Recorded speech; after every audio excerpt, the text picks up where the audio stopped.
Hi, Governor. Alexi Casa from Cal Matters. I wanted to ask you about the reparations task force meeting today to present its final recommendations and some comments you had made, about reparations potentially meaning more than checks, and whether that means that California should pursue reparations that is not checks. Do you think California should pursue a non-financial form of reparations out of this process? I appreciate the question and look forward. I think the report formally being sent to the legislature today. I haven't had a chance to read it. Look forward to reading it. I've been pretty consistent in my public comments that that's what I intend to do. Take this very seriously, and I take the responsibility to answer and to be accountable to what's going on as relates to race and race relations in the state and the nation. I am very mindful of our past. You may recall just a few months ago, I took a few days, spring break, with my kids. I went to the South. Was there getting more educated on history of Jim Crow and the history of the second slavery in this country as it relates to convict leasing, which is not well known and understood in this nation.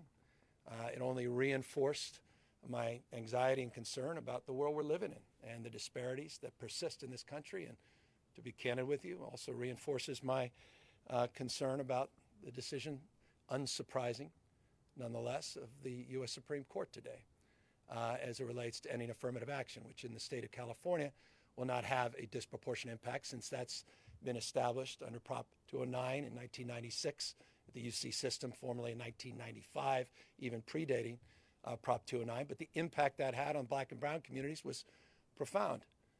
For those that are wondering what's going to happen in their states, they don't only have to look to California to know exactly what's going to happen. You're going to see a significant decline in African American and Latino admissions in institutions of higher learning. We had roughly a 50% decline, just shy of 50% decline within the first 3 years of Prop 209 at UC Berkeley, UCLA.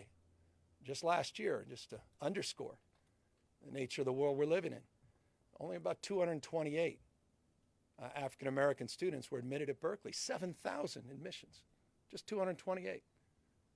I'm very concerned about this. I think you should be as well. And I'm frankly unsurprised because we have a Supreme Court that wants to bring us back to a pre-1960s world.